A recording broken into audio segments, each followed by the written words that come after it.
next witness? Or is it going to be a deposition, or is it going to... Apologies, Your Honor. Thank you. Dr. Shaw. Okay, Plaintiff Dr. calls Shaw. Dr. Shaw. Okay, Dr. Shaw.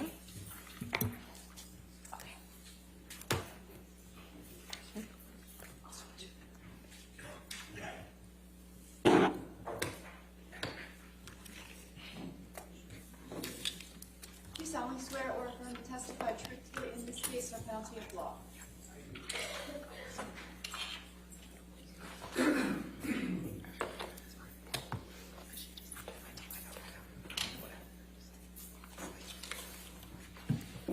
Thank you, sir.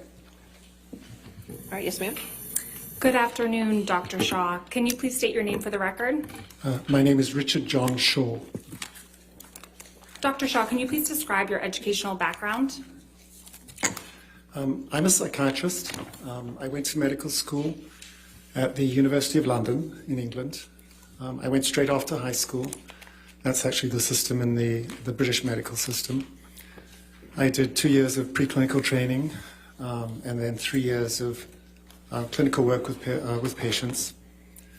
Following that, I moved to New Zealand to do an internship. It was an internship in neurology, medicine, surgery, and psychiatry. I spent 3 years in New Zealand, and I did a year of psychiatry residency training. Excuse me. And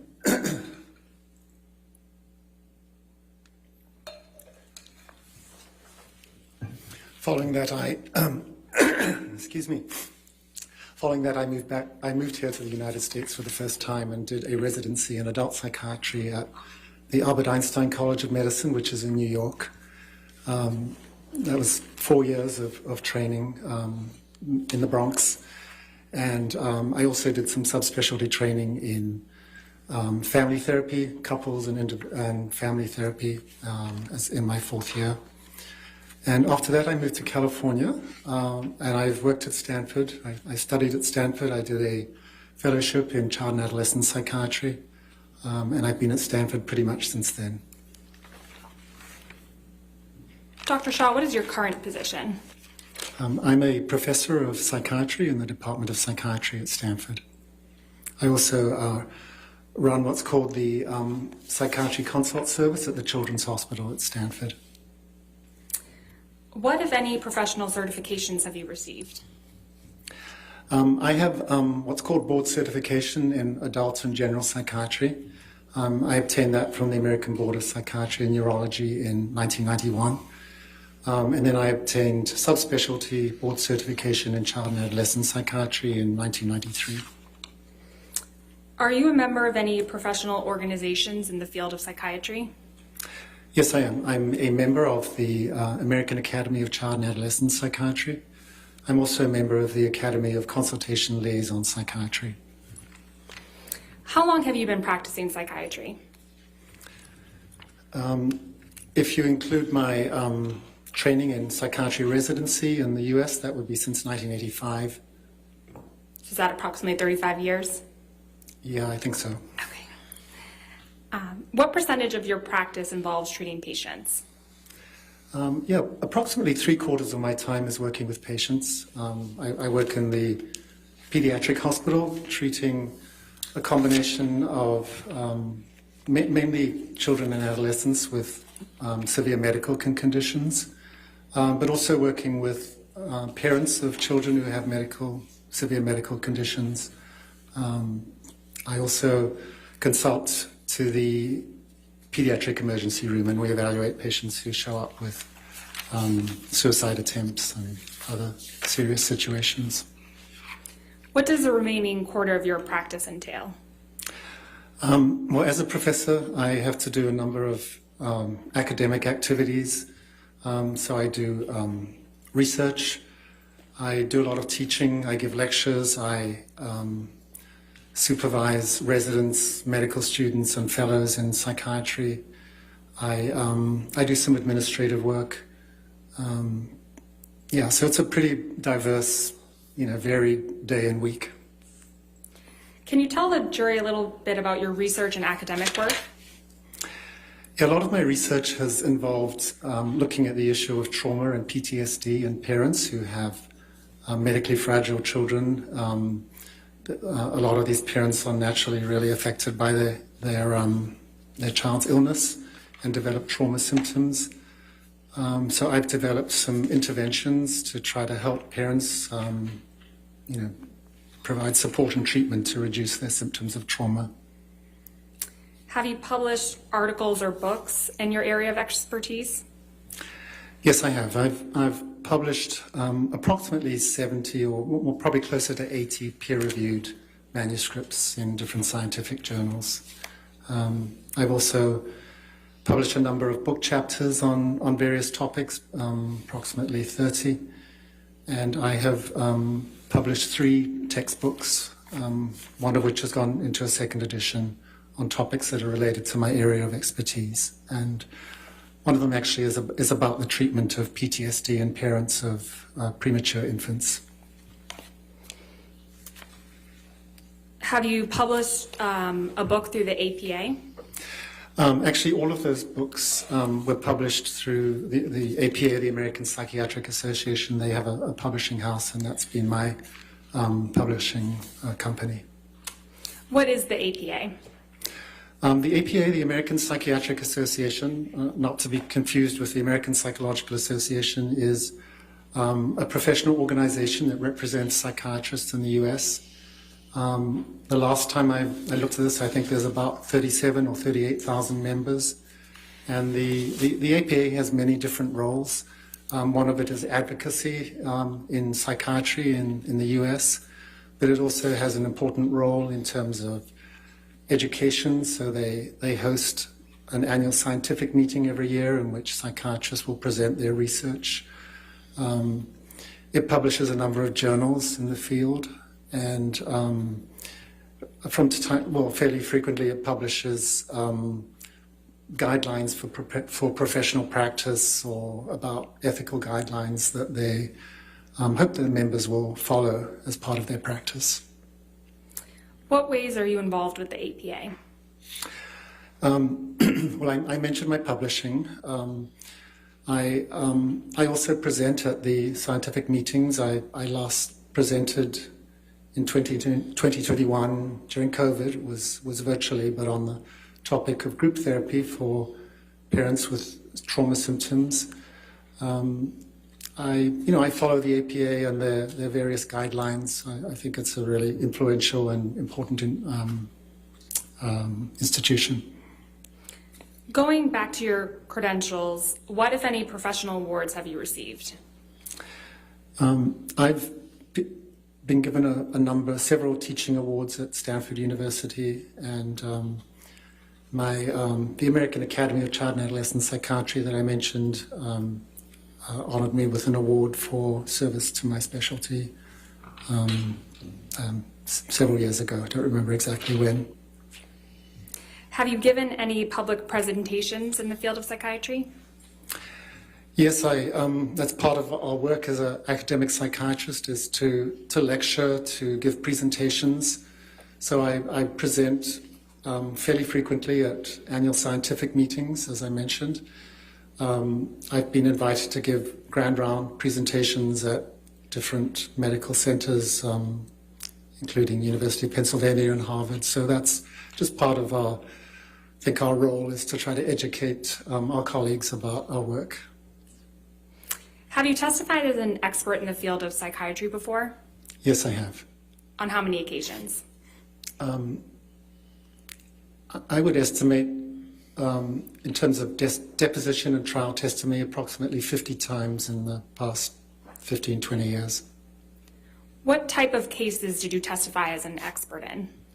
They're pretty varied. So some of them have been medical malpractice. I've also done a number of cases evaluating victims who've been subject to physical or sexual assault or trauma.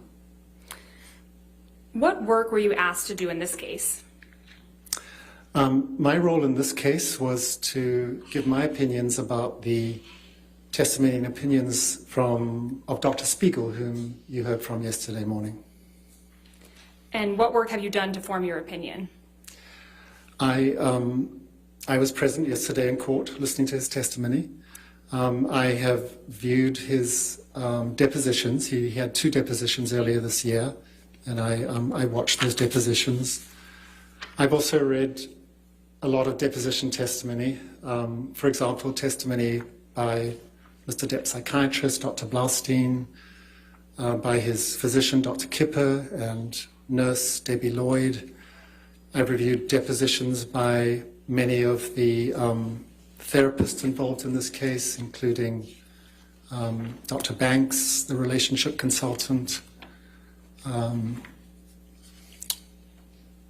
Dr. Cohen, who was Ms. Heard's therapist, and I think Dr. Anderson, who I think provided some couples therapy. I've also reviewed the medical records of Dr. Kipper and Dr. Blaustein, and some various email communications. I think a lot of the information that has been talked about here. Thank you. Your Honor, at this time, we'd like to offer Dr. Shaw as an expert in the field of psychiatry. Any objection? Can we approach? Okay.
All right.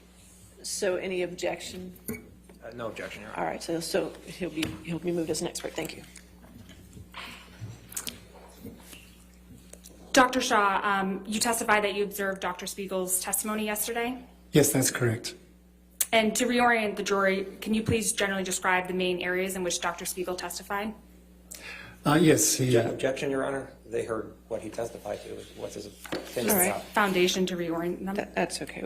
We can move forward. Okay. Do you have an opinion of Dr. Spiegel's testimony? Yes, I do. And what is your opinion? I have a couple of primary opinions.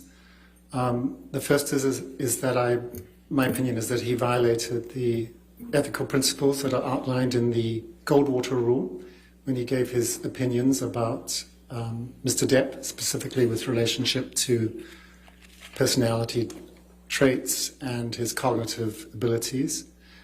My second primary opinion would be that that Dr. Spiegel's opinions were unreliable and that he had insufficient information. Objection, Your Honor.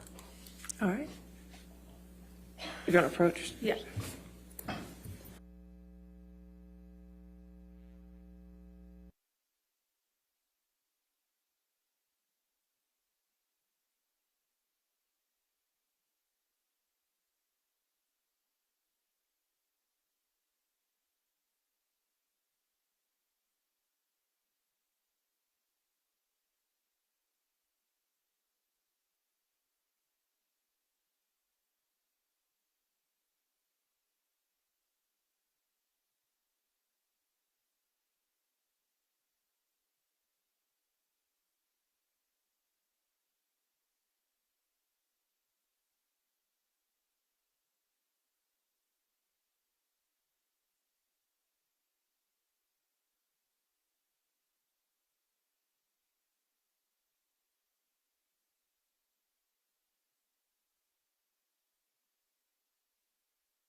Dr. Shaw, you mentioned the Goldwater Rule. What led up to the publication of the Goldwater Rule?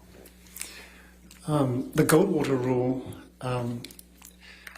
came about in response to an incident that occurred during the 1964 presidential election when Senator Barry Goldwater was running as a Republican candidate. And there was a magazine called Fact Magazine that started a campaign to discredit Senator Goldwater. And they obtained a mailing list from the AMA and sent out a single survey questionnaire to about 12,000 psychiatrists in the US, asking if they felt that Senator Goldwater was fit to run for office. And about 2,000 psychiatrists responded, 1,000 of whom expressed very negative opinions about Senator Goldwater and made comments such as, for example, he was a megalomaniac, he was a paranoid schizophrenic, that he had narcissistic personality disorder. And as a result of that, he was replaced as a candidate and then went on to sue Fact Magazine for defamation of character. And he was successful in that lawsuit. And in response to this incident, the American Psychiatric Association, that I think was really concerned about how psychiatry was being represented and statements psychiatrists were making about someone they had never met or evaluated, issued the Goldwater Rule. And the main premise of the Goldwater Rule was that it was improper for a psychiatrist to render a professional opinion about a public figure unless they had personally and closely evaluated them. What justifications did the APA provide, other than the ones you mentioned, for enacting the Goldwater Rule? They wanted to make sure that psychiatric illness wasn't being stigmatized. They wanted to ensure that individuals weren't defamed by statements made by a psychiatrist that weren't backed up by medical evidence. And they also wanted to preserve the integrity of the psychiatric profession, since I think the public in general, when a psychiatrist speaks out publicly and expresses an opinion, a psychiatric opinion, people generally like to take that seriously, and the APA wanted to make sure that those opinions were credible and could be relied upon. Have there been any updates to the Goldwater Rule? Yeah, since 1973, which was when the Goldwater Rule first came out, there have been a number of revisions and publications by the APA. They're called Annotations in Psychiatry, in which the Goldwater Rule has been better defined and expanded to some degree. So, for example, in 2017, in this publication, the APA reasserted that it was not ethical to provide a psychiatric or professional opinion about someone who had not been evaluated personally by that psychiatrist, that it was unethical to provide an evaluation without obtaining consent from that individual. They also sort of really kind of defined what a professional opinion is, and how they defined it is that an opinion that a psychiatrist expresses about someone's speech, behavior, or any characteristic about that person, if that opinion is made using the expertise, experience, and knowledge inherent in the practice of psychiatry, that is considered a professional opinion. So it might include making a diagnosis or not making a diagnosis. And the other, I think, a couple of important things about that 2017 document were that the APA specified that if a psychiatrist is to give an opinion about someone, about the diagnosis or personality characteristics, whatever, that they have to follow an appropriate methodology. They have to do an evaluation that follows the standard practice of a psychiatrist here in the US. And if they don't do that, they are considered to be, affecting the integrity of both the psychiatrist and the psychiatric profession. And this revision of the Goldwater rule definitely received a lot of support. The president of the APA at the time stated that breaking the Goldwater rule was irresponsible, stigmatizing, and definitely unethical. So that was a very strong statement from the president of the APA. What other medical organizations have weighed in on this issue? Yeah, the number of organizations have their own sort of version of the Goldwater rule. The American Medical Association, that represents physicians in the US, has an annual meeting, and they have what's called a Council of Ethical and Judicial Affairs, and they had a meeting in 2017 in Honolulu, and they came up with their own statement about the issue of whether physicians can provide opinions without directly evaluating somebody. And their opinion was that physicians should refrain from giving a psychiatric diagnosis about any public figure, including celebrities and people in the media. Are there exceptions to the Goldwater rule? There are exceptions, yeah. And I think Dr. Spiegel had a lot to say about this yesterday when he was saying that if you couldn't